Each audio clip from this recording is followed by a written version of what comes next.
This is not love. And I'm saying this plainly right up front. That intense pull you feel, that obsession with someone who barely knows you or who does know you but doesn't want a relationship. That's not love, that thing you're feeling. It feels like love, I know, but it's not. It's something else. It's called limerence. And if you've ever been trapped in it, you already know it's not beautiful or romantic. It's painful. It's consuming. And worst of all, it blocks you from the real thing, from actually being loved. Now, people don't talk about limerence, but it's everywhere. It's in those friendships where you're secretly longing for it to become more. It's in desperate crushes that somebody else has on you when you are not interested, you're not available for them. It's in those endless obsessions that feel too big to ignore and too shameful to talk about. And the scariest part, if this is happening to you, well, most people in limerence truly believe they're in love. Now, when you're in limerence, your mind lies to you. It tells you, this is the most important person in the world. They are the only one who can make me happy. There's a reason I feel this way. It means we're meant to be. The strength of how much I obsess on them is a measure of how great this love is. But none of those are true. What's actually happening is that your nervous system is trying to heal something. Limerence is a kind of projection. It takes a stranger or a casual acquaintance or someone you're not even dating, or maybe an ex, and it makes them the imagined source of your wholeness. And it's like your brain is saying, if only this person loved me, this person I have no control over, who is not me, I would finally feel okay. And where does this come from? Well, probably in childhood. When you grow up emotionally neglected or abandoned, your brain finds ways to keep hope alive. You learn to see love where there is no love, because as a kid, that belief may have been your only path to survival. When a parent is neglecting you and acting like they don't care whether you're okay, that's an existential threat to a child's whole self-concept. It's a distortion of reality, though, to project that out onto an adult in a romantic way. So here's what I mean. In healthy love, healthy, what is that? But it's not limerence, okay? In healthy love, feelings are mutual. You both know what's happening. There might be problems, but you're both participating. Now, there are exceptions. Let's say that somebody you've always loved and you're married to, they're in a coma and they can't really love you back right now. You love them all by yourself. Okay, that's legit. That's love. It's love based on a real relationship. Or a relationship ends against your will and somebody, a partner of long standing, leaves you and you still love them. Okay, I understand. Although there's a healthy curve to finally letting go of that, because we can love a person, but that being in love where you're hoping for reciprocation from somebody who won't give it to you, like an ex who has left, that becomes limerence. So in limerence, most of the relationship is happening inside your own head. You're replaying what they said and imagining what they might say, or what do they mean by that? Maybe there's a hidden meaning. Spending a lot of time trying to craft the perfect thing that you could say that would simultaneously clue them in about your actual intense feelings for them in hopes that they'll reciprocate, but at the same time make it perfectly deniable that that's what you just said and meant, in case they don't feel the same way about you. Do you know what I mean? You try to play it both ways. So you're trying to tip your hand without tipping your hand. It's pretty crazy making, and it can go on for years. So in real life, this is called flirting, when you do it, when you first meet somebody, or, it's a little thing. But in limerence, the flirting just turns into this mental torture, gymnastic thing of trying to get what you want, reciprocated love, without getting totally rejected, which you kind of know is what's going to happen if you are open about how you feel, or you wouldn't be playing games like this. If you were pretty sure they felt the same way, or you thought they might, you'd want to tell them, somebody's got to do it. You don't want it to go on forever. Hey, I feel this way. Do you feel the same way? And it wouldn't be fatal to your spirit if they said no. And that's what happens. There's this addiction to hope that you can get that reciprocation, and a terror of the truth of how they really feel, because you fear, probably wrongly, that it would destroy your spirit. But it feels like it would. And that's how you know it's a projection from childhood, is because of that. Like, it's like life and death. Like, I just can't go on if they don't feel the same way. That is the feeling of a child who has been neglected. Okay. And that's that child. As children, many of us, when we were treated in such a way that we had to face the fact that our parents were maybe never coming back or didn't care, we came up with an imaginary world where they're loving us from afar. They just can't tell us. We love them back. We're waiting for them. And I remember when I was a kid, my parents used to break up and get back together a lot. And for a kid, a few months is a long time. So on more than one occasion, my mom would be at large for a few months, or my dad would be at large for a few months. My mom would take us with her sometimes. But I remember I had this bed by a window, this little kid bed. It was kind of high up. It had a little ladder, and it was near the window. And I would just sit there and look out the window and make a wish and make a wish. Daddy, come home. Daddy, come home.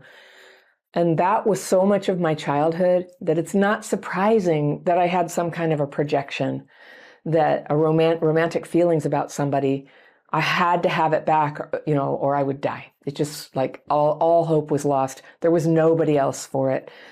And you can just kind of see where that projection came from. But it's a total maladaptation, because if somebody doesn't want to be with you, they're an awful partner, right? They're just not, it's not a good pick. One core requirement of a good partner for you is that they want to be with you and you want to be with them. And then when two people want to be with each other, they get to move on to the next problem, is, can they handle it? Which in many cases, relationships don't last the distance, but you're not even in one in limerence is the thing. Sometimes there's a friendship going on. Sometimes they're feeding you just enough kind of hope to keep you going, because maybe they enjoy the attention. Maybe they understand that's what's going on, but they're not, I don't know, nobody upsets the apple cart by just saying what's really going on. And that's the sign. That's like such a core sign. So, when you're pretending to be a friend, when you're hoping for more, when you're saying vague things, when you're having to get your hopes fed by imagining scenes of the future where finally they confess their love, or you're watching movies about, there are so many movies about limerence scenarios. They favor a little bit, like, it's a little more socially acceptable for men to carry a torch and just always, it's got to be her. And finally they win the woman's heart. But, in real life, it's so much messier than that. And it doesn't usually turn out, but it's some sort of like core archetype of like losing the person you love and then getting them, or the poor pauper winning the hand of the princess, of somebody, totally unobtainable. There is some kind of core thing. It's not just a product of the 21st century. It's been with us a long time. You see it in literature and pop music. That's one of the things I'm going to tell you, by the way, if you want to get over limerence, is stop listening to that theme. Don't watch that theme. Just like go ahead and say, I'm in recovery. I'm abstaining from this theme of unrequited love so that I'm not activating this thing that is functionally an addiction. When you're fantasizing about how it could be, when you're hoping for a text that doesn't come, or it comes, but it's just very ordinary, waiting for them to realize you're the one. And then, okay, this is when limerence is escalating. You start stalking their social media frequently to just see, what are they posting? And, oh no, they're with somebody else, or they've always been with somebody else, but they seem happy with that person. Then the limerence progresses, and you'll start to think there's a coded message in that post that's just about something they did the other day, a barbecue or something. There's a coded message in there, and I think it's meant as a dog whistle to me so that I know they feel the same way I do. And then hope comes up, and for 3 days you're high off of it, but then the high wears off, and then you get very depressed because you're not really getting fed with that fantasy. Is this familiar to you? The emotional ups and downs and ups and downs. It's a cruel pattern, okay? So it goes like this. You meet someone. You feel what they call in limerence literature, the glimmer. And that's when you're like, something, this person, you may not be thinking this consciously, but you're like, this person could be my next limerent object. Like there's something so special about them, so mysterious and unobtainable and wonderful that just lights you up. And a lot of people talk about that. They feel like they're brought to life. They feel like the world comes into color for them. It's as if some lost aspect of yourself connects with you again when you're around them. And who wouldn't want to have that all the time? Okay, so I'm just going to warn you right here. It's like, does that mean that it's a part of yourself? I don't know. They always say that. I think there's a lot of, I tend to be skeptical and iconoclastic about old truisms about the psychological meaning of things. Is it true? I don't know. I think it might be just the feeling of being loved when we have a very distorted and undeveloped concept of how we would get that and what it would feel like and what would be the signs that it is that and is not that. I think childhood trauma does leave us with a little bit of like a Swiss cheese concept of that. There's holes in it. It doesn't quite hold up. It creates problems for us. That's my theory. But some people are like, no, it's a part of yourself and you need to just discover yourself. Hey, I've got a quick invite for you. I made a free daily practice course that shows you 2 simple techniques to calm the storm when you're triggered inside. It's short, it's powerful, and it helps you feel clearer, more focused, and more at ease, fast. Click the second link in the description section below, or use the QR code right there, and you can start your course right away. When I went through Limerence, I would say that advice was totally unhelpful and just kind of baffling and made me feel like something was extra wrong with me, and that I was just like, I don't know. I have a lot to me, but if I could get it from myself, I would have done it by now. But it does point to there's a way that we can be activated. We can be activated by other people. And I don't think that that's silly. I think that we have chemistry with other people that does activate us. But what is it that activates us? And especially what activates like romantic love? If you were neglected as a kid, if you were abandoned, unfortunately, there's a little bit of eroticization of neglect and abandonment. So it does sort of activate your falling in love chemicals just because somebody doesn't want you. Am I making this up? I don't think so. I don't think the science is very clear yet, and it's conflicting, but that's my opinion. That's my opinion of what it is. You can put in the comments what you think it is. The glimmer, though, is when something first flicks on and you're like, oh yeah, this person above all others in the room, I like them. There's something here. And then it doesn't happen at first, but it does. Then it does, because it sort of gives you this nice feeling, and because there's a little bit of an addictive relationship to that feeling. At first, it's just like, oh, okay, I had a nice feeling. I'm having a regular day. But maybe a day later, 2 days later, you're like, I think I'll think about that person again. Oh, it's so pleasant to think about them. Yeah, and it's activating you again. And when this proceeds for another day, another week, another month, you can be full on obsessed. It could happen quite quickly, really. It has no, constant timeline, but that's the thing. You feel the glimmer, you become obsessed. Then you realize they're not reciprocating. First, it seems like they are. Maybe they're kind of flirty, they're sparkly people, but they're not reciprocating. And then it can get quite bad when they say something. They may have no idea you feel that way because, of course, you're trying to play it cool. And then they say something, and then you're just like, it's like, whoa, they are totally in a different world than you, and they have feelings about somebody else, or they're, hoping to meet someone, and they just say something like that to you ever so casually, and it's just like, what? They don't feel the same way. So what do you do as a person who is prone to limerence? Boom, you just fly out of that reality. Oh, they're not into me? I'm going up into the fantasy level. And then you go up there and you just stay there like a little cat that's climbed up a tree and can't get down. And eventually, something breaks. Maybe they reject you. Maybe you hit a wall. So either they realize you feel that way, or you tell them. But either way, the evidence is like right there in front of you. This is not going anywhere. So then for a little bit, you hurt, you grieve, you cry, you swear you'll never do it again. You want to move on.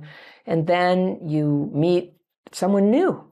If you have active limerence for somebody else still sort of out there, it's almost impossible to fall in love with somebody else. That is the problem. And falling in love, like as much as we magicalize it and all that, it's a crucial part of how we form bonds. We fall for somebody.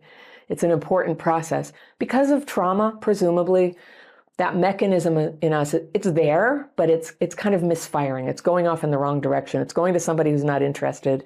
It can't detect the merits of somebody right in front of you who actually is interested.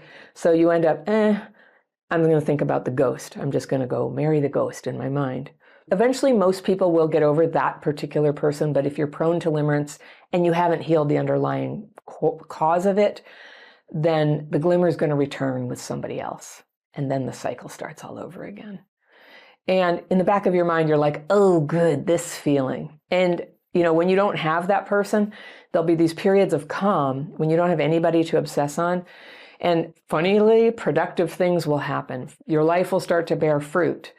But that addictive response to the glimmer, that strange, we don't really know what it is in them, but it just activates this reaction in you that's like falling in love, but has this huge glitch in it where it only really works if you can't have them. And on some level, you've already clocked that you can't have them. And that's part of why it's so interesting, I think. It's not that you're weak or dumb if this keeps happening to you. It's that your brain has learned to interpret intensity as love. And intensity can include grief and love simultaneously, like when I was there waiting for my dad to show up, which eventually he came home, they split up. Then we moved to another state and I didn't get to see him much. And then he died when I was 15. So I think I got kind of like whacked by that. And it messed up my attachment wound. And he was like the parent who really loved me. But my mom had custody and she was the parent who I think she was not totally sure she wanted kids. So it was this psychological soup that kind of, put these glitches in my consciousness that made me attach in strange ways sometimes, starting from the very first, little 9th grade boyfriend I had. So if this is happening and this is your pattern, and intense feelings kind of hijack your whole falling in love mechanism, unless you do something to sort of break that pattern, the loop will just keep playing out. When it's playing out, it's not a relationship. It's a one-person show, basically. And it's so exhausting to keep it going. You're basically trying to avoid the horrible feeling of like, oh God, I'm alone and I'm depressed about it and I don't know what to do. That feeling, I think everybody on earth has it sometimes, but if you're stuck in limerence, you have it way too much of the time. Your life can get very sucked down by it, can rob you of years. And meanwhile, your actual needs for connection, friendship, intimacy, honesty, love, somebody to hang out with you on your birthday, that's not being met at all. And that hurts. That's like a really deep wound that's hard to face. Like, gosh, I don't have anybody like that. You'll feel it in harsh waves and they hit you hard until you can, grasp onto the life ring of that fantasy of whatever limerent person is current for you right then. And that fantasy comes and lifts you back out of the storm for a little while until it just dumps you back into depression. Now, limerence is something I do talk about in my book, Connectability. You will find a link to that down below in the description section or find it on Amazon. Anna Runkle's my name. I go into a whole bunch of hidden ways that we isolate and pull away from people. But isn't that ironic? That total attachment to the idea of somebody is actually a way of avoiding people, avoiding love. And, we're so illogical sometimes like that. But that's what trauma does. It just takes things and turns them a little bit in the mind. In limerence, the connection feels magical. It feels like a connection that's in a completely different league than whatever you have ever had with other people or your friends or the people at work. And that is what falling in love is like. But limerence is like, just take that and, put it on steroids.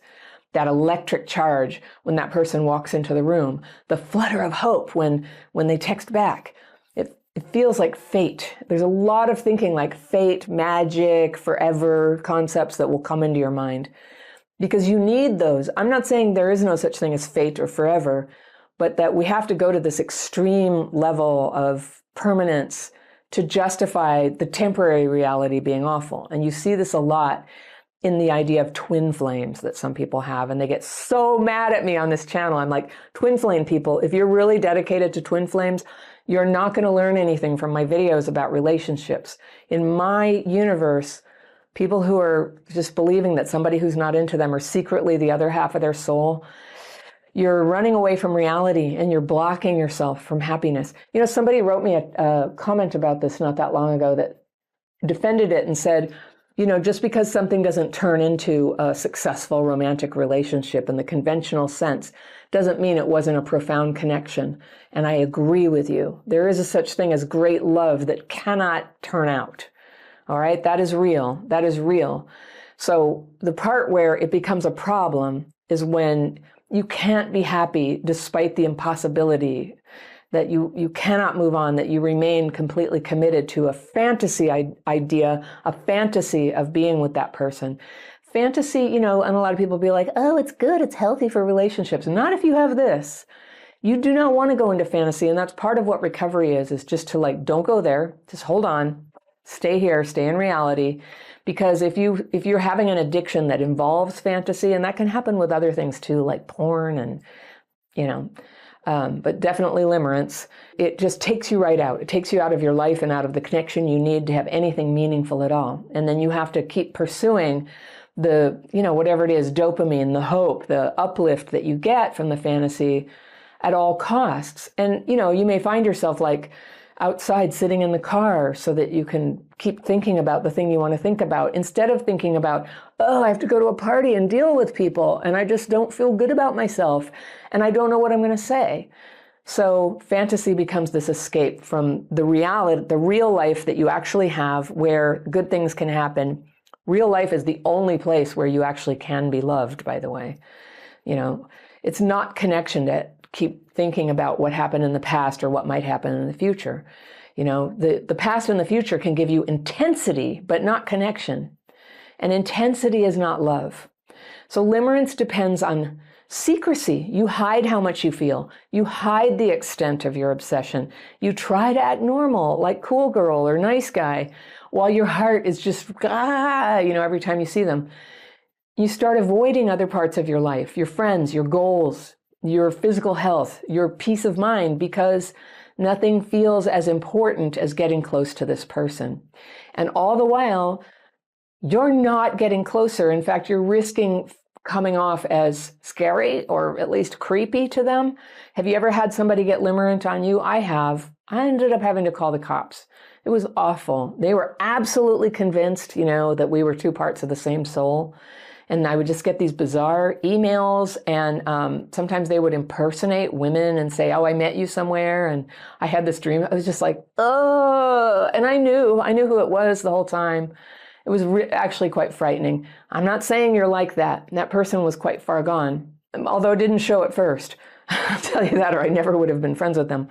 But it's something to keep in mind, to be realistic, that even if you're acting cool, your vibe is dishonest. Your vibe is like, oh, yeah. No, I'm cool. We're just friends. Your nervous system is talking to their nervous system. So on some level, there's something very weird going on. I don't want to put you down or anything. I just want you to help you stay in reality and just be like, it's not. Limerence doesn't work. If you're really into somebody, you know what? Tell them. Don't do it if they're in a relationship, because that's just going to be upsetting to their relationship. That's not honorable, actually. If you think it's actually maybe going to happen, and even if you feel like it's life and death, trust me, it's not death. It's okay. It's when you get away from attachment to somebody you can't have, you just got closer to true love, but it's going to have to be with somebody else. It's going to have to be with somebody else, or you're going to have a very happy life for however long, not in a relationship, and you're going to get so grounded, and strong in that life that it doesn't scare you so much to fall for somebody and then realize it's not going to work out and step away. Like that, if that feels like life and death, you know what it points to? Your real life is too empty. It's crying for you to make it interesting and full of friends and fun. It needs you. Your real life needs you. So that's the distortion. This person, this arbitrary, well, they're not arbitrary. They might be quite wonderful. They could be amazing, but they don't want to be with you. So it can't be true. It's just literally not true that you would be happy because of anything they would do, because that's not who they are. That's a hypothetical version of them that it does want to be with you, and they don't. So it ain't them, babe. You know what I mean? Hey, it's me, and real fast, if you're watching my videos and wondering if maybe past trauma is having an effect on your life today, I want to share with you a list of signs that what you're struggling with now might be connected with neglect or abuse in your childhood. It's good to know this because it can help you know that what's hard for you right now is normal and that healing is possible. You can download my Signs of Childhood PTSD quiz by clicking the top link in the description section below or using that QR code right there. The cost of limerence is enormous. It's everything. You lose time, you lose energy, you lose your sense of reality.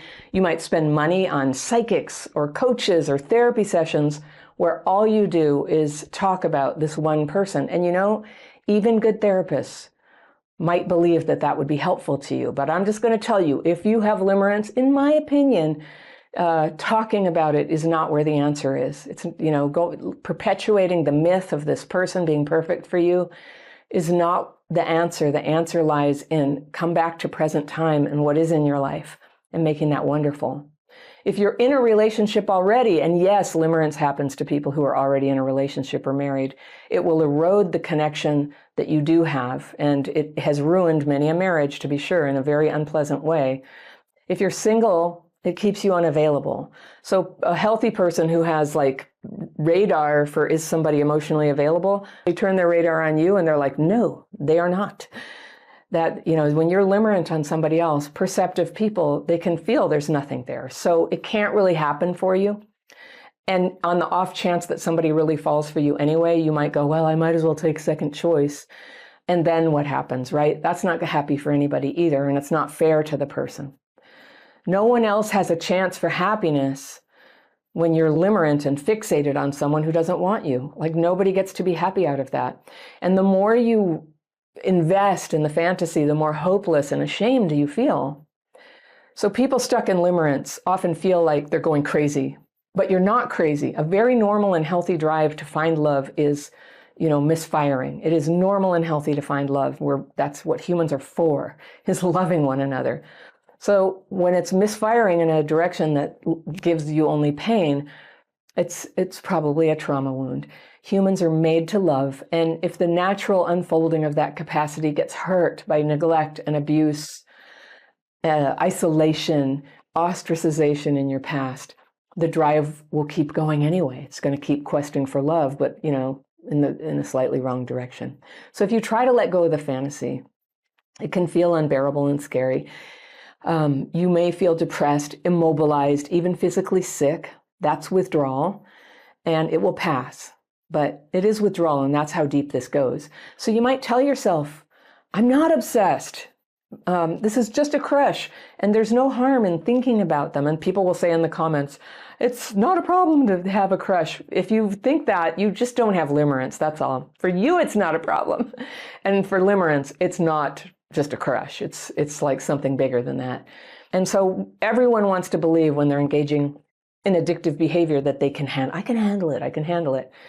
Tons of self-help books and even therapists will tell you that fantasy is healthy and normal and it spices things up. And if they try to tell you that this pain that's isolating you and keeping you stuck is normal and healthy, or they confuse it with a crush, I don't think they understand limerence. That's all. They might not be the right person to help you. You might want to revisit that choice of who you choose to help you and make sure they understand what it is. Because when you get validation for your obsession that, oh, it's just a crush, don't worry about it, it can feed your denial. And denial is part of the trap that can go on for so long. Until you call it what it is, limerence, you can't break free. The fantasy always promises that one day this person will realize how perfect you are. And one day they'll wake up and they'll just be like, oh my gosh, where has she been all my life? Well, the longer you wait for that day, the more you lose days of your life that could have been wonderful. So trust yourself. Something isn't right. There's a glitch in the part of you that loves and attaches to others, and it needs healing. Healing starts when you stop pretending this is love. You admit, I'm obsessed with someone who doesn't want me. You admit, this is costing me my joy, my peace, my self-respect. You admit, I'm using this fantasy to avoid something painful in myself. And that's the moment that things begin to change when you ask yourself, what am I avoiding? You don't need to shame yourself. You need to shift your focus on your true needs. And in the hundreds of limerent people that I've worked with and known and received letters from asking for my advice, there's almost always a deficit of connection with other people, any kind of connection. Limerence is more likely to kick in when your life is lonely, when you feel empty, when you're not having fun, and you don't have good people to hang out with. When you're anxious, like the holidays are coming and you're not really sure where you're going to be. Ooh, that's a vulnerable time for limerence to kick in. So that trauma wound in you starts to manufacture, again, this imaginary love, right? But when you connect with friends and groups, and I know that's hard for a lot of people who grew up with trauma, and it's extra hard for people who have been coping with feelings of loneliness by going into fantasy, right? Fantasies fade, though, when real people appear in your life. Loneliness is the toxin, connection is the medicine. But like a cat who's been taken to the vet for treatment, part of you is going to fight the effort and stress involved in putting yourself out there and connecting with people more often and in a deeper, more connected way. It's hard, I know. If you're going to do this, you'll need tools and you'll need people who know that this is a problem for you and that you're working on it. And especially, it's very nice if they're working on something similar and you guys can support each other. They can have your back, you can have their back. Some people do this in therapy, some do it in 12-step groups, and a whole lot of people do that in my membership program and courses and coaching programs. It's a place where people come together and support each other in setting goals and following through with positive steps on that. You crave love because you need love. There is dignity in that. Real, true romantic love, though, takes time. Companionship with new friends can happen more quickly. Start there. Friendship is love too, and with several friends, your strength is coming from multiple directions. Any one person can fall away, but you don't fall down.